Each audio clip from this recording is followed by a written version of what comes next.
Vidya Bharati school silver Jubilee జరుగుతున్న సందర్భంగా ఇక్కడ సమావేశమై ఉన్న మీ అందరికీ, వేదిక మీద ఉన్న పెద్దలు శ్రీ ఆగమరావు గారికి, వారి కుమారులు శరత్ కుమార్ గారికి, మిగతా పెద్దలందరికీ, GM Singareni Bellampalli division GM గారికి, అదేవిధంగా మరి బాలాజీ గారికి, ప్రెస్మా పెద్దలు శేఖర్ గారికి, కాలేజీ ప్రైవేట్ యాజమాన్యాల తరఫున వచ్చినటువంటి పెద్దలు భూమేష్ గారికి, ఇంకా మిగతా పెద్దలందరికీ మీ అందరికీ పేరు పేరున వందనం. 25 ఏళ్ళు పూర్తి చేసుకోవటం అంటే మామూలు విషయం కాదు. వారికి నేను శుభాకాంక్షలు తెలియజేస్తున్నా, మీకు కూడా శుభాకాంక్షలు తెలియజేస్తున్నా. చాలా గొప్ప ఒక మైలురాయి, ఒక సంస్థ జీవితంలో ఒక మైలురాయి. 25 ఏళ్ళు ఎట్లా గడిచిందో కూడా ఆగమరావు గారు చాలా స్పష్టంగా వివరించారు. మేము దేనికైనా సిద్ధపడి ఈ సంస్థను ప్రారంభించినాం. ఏ పనైనా చేయవలసి వస్తుందని నిర్ణయం తీసుకొని దీన్ని ప్రారంభించడం తప్పకుండా వారు అనుసరించిన పద్ధతి ఆదర్శప్రాయం. మనందరం కూడా దాని నుంచి చాలా నేర్చుకోవాల్సి ఉంది. ఆ రకంగా వారు సంస్థను నిలబెట్టి ఇప్పటి వరకు సుమారు 3800 మంది, అంతే కదా, 3650 దాకా ఈ స్కూల్ నుంచి 10th క్లాస్ పాస్ అయిపోయి వివిధ స్థాయిల్లో వాళ్ళు జీవితంలో నిలదొక్కున్నారు. ఇప్పటికీ ఇంకా ఇక్కడ నేర్చుకున్న విద్యాబుద్ధుల సహాయంతో వాళ్ళు ఎదుగుతున్నారు కూడా. అందుకని ఈ ప్రాంత వికాసానికి విద్యాభారతి చేసిన సేవను మనం తప్పకుండా అభినందించవలసిందే. తాండూరు పట్టణానికి ఇది ఒక గుర్తుగా, చిహ్నంగా, మారుపేరుగా ఇది ఎదగటం చాలా సంతోషదాయకం. అందుకని ఎంతటి శ్రమైనా ఇవాళ తప్పకుండా ఈ కార్యక్రమానికి రావాలనే ఆలోచనతో ఇక్కడి దాకా రావటం జరిగింది. ఈ 25 ఏళ్ల ప్రయాణం ఇంగ్లీష్ మీడియం స్కూలు మరి అనేక మంది విద్యార్థులను ఆకర్షించగలగటం, నిలబెట్టుకోగలగటం, అవన్నీ కూడా తప్పకుండా మనం అర్థం చేసుకొని దాని నుంచి చాలా విషయాలు నేర్చుకోవాల్సి ఉంది. జీవితంలో మనం ఎక్కడున్నా, ఏ రంగంలో పనిచేస్తున్నా, ఏ వృత్తిలో ఉన్నా విజయ తీరాలను చేరుకోవటానికి మనం ఎట్లా వ్యవహరించవలసి ఉంటుంది అనేది ఆగమరావు గారి జీవితం మనకు ఒక ఉదాహరణగా ఉంటుందని నేను ఈ సందర్భంగా తెలియజేస్తాను. ఇవాళ మీ అందరికీ వాస్తవానికి ఇంతకంటే ఎక్కువ చెప్పేది లేదు, కానీ ఒక 2 మాటలు చెప్పి నేను ముగిస్తా. ఈ 25 ఏళ్ల సందర్భం బాల్యము ఛిద్రమైపోతున్న సమయంలో జరుగుతున్నది ఈ పండుగ. మన చిన్నప్పుడు మాకు గుర్తున్న బాల్యం, ఆగమరావు గారికి గుర్తున్న బాల్యం వేరు. చాలా ఫ్రీగా సాయంత్రం స్కూల్ నుంచి రాగానే బ్యాగు బారేసి ఎక్కడైనా కాసేపు ఆడుకోవటానికి తిరిగేవాళ్ళం. చెట్లెక్కినా, కబడ్డీ ఆడినా, పాత కర్ర ముక్కలు పట్టుకొని హాకీ ఆడినా, షటిల్ ఆడినా, ఏది ఆడినా కానీ ఎవరు ఆపేవాళ్ళు కాదు. ఒక 2-3 గంటలు ఎగిరి వచ్చినాక అప్పుడు పుస్తకాలు పట్టుకునేది. ఆ పుస్తకాలు మొదలు పెడితే తెల్లవారు లేసి మళ్ళీ కాస్త చదువుకున్నామంటే ఇక అక్కడి నుంచి స్కూల్ జీవితం అట్లా నడిచింది. ఇవాళ ఆటపాటలు అనేవి లేవు. చదువు, హోంవర్క్, పరీక్షలకు తయారీ, అది అయిపోతే మళ్ళీ ఎంసెట్కు తయారీ, ఐఐటికి తయారీ. ఇక్కడ మన జీవితం వీటి మధ్యన గడిచిపోతున్నది. నేను ఒక్క మాట చెప్పదలిచిన, ఆ రకంగా చదువుకున్నంత మాత్రాన ఎవరేం చెడిపోలే, నేను చెడిపోలే, ఆగమరావు గారు కూడా చెడిపోలే. జీవితంలో నిలదొక్కోగలిగినాం.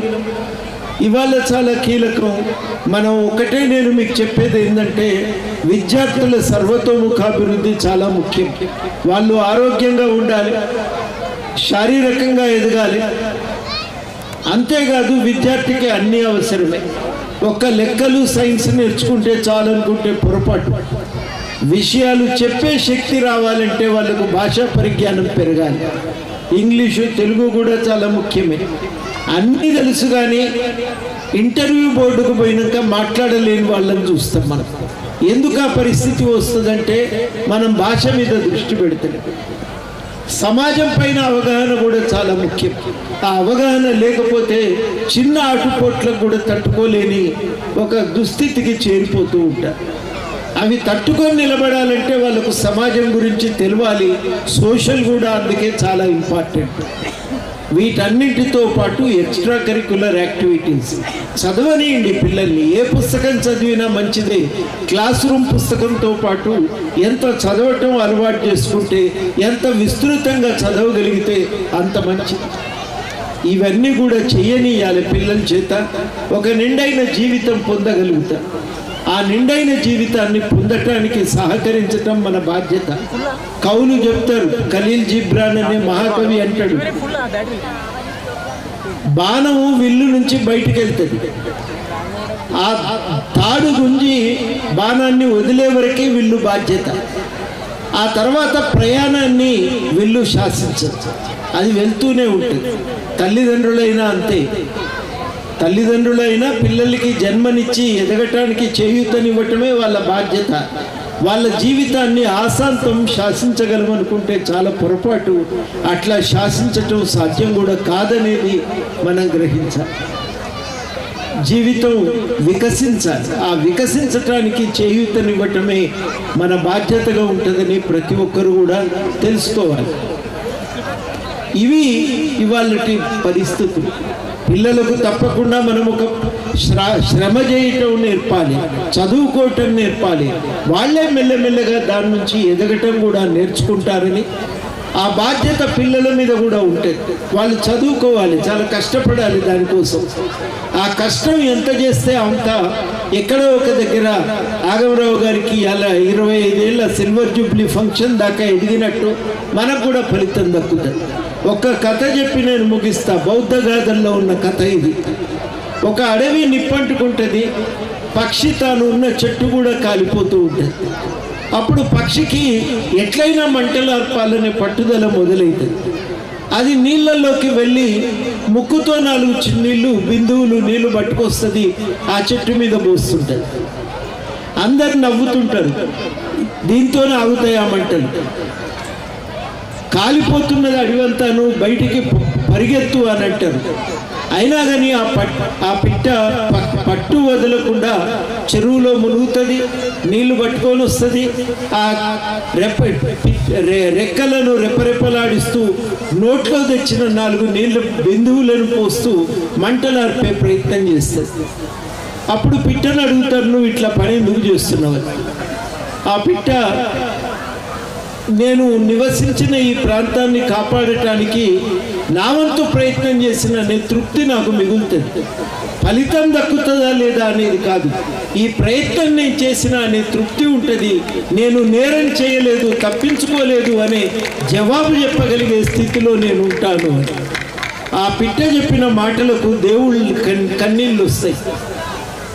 పైన ఉన్న వర్షం దేవుడు సంతోషించి ఆ పిట్ట చేస్తున్న కృషికి ఆనందపడిపోయి, అప్పుడు ఈ పిట్ట ఇంత ప్రయత్నం చేయంగాలింది, నేనెందుకు చేయకూడదని వర్షిస్తాడు. వర్షిస్తే అడవి మంటలన్నీ ఆగిపోతూ ఉంటాయి. అంటే మన కృషి మనం చేస్తే ఫలితం దక్కుతుందనే దానికి ఇది ఒక చిన్న ఉదంతం మాత్రమే. పిల్లలందరికీ ఈ సందర్భంగా నేను చెప్పేది ఒకటే, నేనేం చేయగలను అని వదిలిపెట్టకండి. ఈ సమాజంలో మీకంటూ ఒక పాత్ర ఉంది. ఎంత చిన్నదైనా ఈ సమాజాన్ని బాగు చేయటానికి మీరు ప్రయత్నం చేయండి. మనుషుల పట్ల ద్వేషం అవసరం లేదు, అందరూ కూడా మనుషులమే. కలిసి జీవించటానికి ప్రయత్నం చేయాలి. దేవుడు మనల్ని భూమి మీద జన్మనిచ్చి పంపించిందే ఈ భూమి మీద సాటి మనిషికి ఉపయోగపడాలనే ఆలోచనతో. ఆ ఉపయోగపడగలిగినప్పుడే మన జీవితం సార్థకమవుతుంది. ఆ ప్రయత్నం మీరంతా సీరియస్గా గుర్తుపెట్టుకోవాలి, చేయాలి అని చెప్పి నేను మీ అందరినీ కూడా అభ్యర్థిస్తున్నాను. ద్వేషము పనికిరాదు. ఎవరి పట్ల మనకు వ్యతిరేకత ఉండవలసిన అవసరం లేదు. కులం పేరుతోనో మతం పేరుతోనో అందరం కూడా మనుషులమే. అంతిమంగా అందరం కలిసి ఉంటే, కలిసి శ్రమిస్తేనే ఈ భూమి మీద మన జీవితం ఆనందమయంగా మారిపోతూ ఉంటుంది. ఆ కలిసి జీవించటం నేర్చుకుందాం, కలిసి ఎదగటానికి ప్రయత్నం చేద్దాం, అందరం కలిసి ప్రపంచాన్ని బాగు చేసుకునే ప్రయత్నం చేద్దాం. అది మనం అంతిమంగా మన పాత్ర. ప్రపంచం బాగుంటే మనం ఉంటాం, లేకపోతే లేదు. మీ స్కూల్లో మీరు రాణించాలి, అంతిమంగా మంచి పౌరులుగా, ఈ దేశ పౌరులుగా కూడా మీరు ఎదగాలి. ఈ దేశ నిర్మాణంలో మీరు ఒక పాత్రధారులు కావాలని చెప్పి మీ అందరినీ ఆశిస్తూ ఈ సందర్భంగా 25 ఏళ్ళు పూర్తి చేసుకున్న ఈ సమయాన, ఇట్లాంటి కీలక సమయాన గుర్తుపెట్టుకొని నన్ను పిలిచినందుకు నాకు సంతోషం అనిపించింది. ఇవాళ తప్పకుండా పోవలసిందే. మాకు నిజానికి రేపు పొద్దున్నే అసెంబ్లీ సమావేశాలు ఉన్నాయి, అక్కడ ఉండాలి పొద్దున్నే. కానీ ఈ మీటింగ్ అయిన తర్వాత రాత్రి ప్రయాణం చేసి వెళ్ళిపోవచ్చు అనే ఆలోచనతో ఇక్కడ ఈ కార్యక్రమంలో మేము పాల్గొని, ఇది ఇంతటి గొప్ప స్కూలు చరిత్రలో ఒక కీలక ఘట్టంలో ఒక భాగం అయ్యే అవకాశాన్ని పొందినందుకు చాలా గర్వంగా కూడా ఉన్నది. ఆగమరావు గారికి, శరత్ గారికి కృతజ్ఞతలు. మీ అందరికీ కూడా ఈ సందర్భంగా కృతజ్ఞతలతో, అవకాశం ఇచ్చినందుకు కృతజ్ఞతలతో సెలవు. ఇక్కడ ఆగమరావు గారితో కలిసి చాలా కార్యక్రమాలు చేసినాం, పాతవి గుర్తు చేసుకుంటున్నాం. ఇక్కడ కూర్చున్నప్పుడు చాలా భవిష్యత్తు ఇంకా చాలా కలిసి నడుస్తామని, తెలంగాణ అభివృద్ధికి కలిసి కృషి చేయగలుగుతామనే విశ్వాసంతో మీ అందరితో ఈ అవకాశం ఇచ్చినందుకు కృతజ్ఞతలతో సెలవు. జై తెలంగాణ.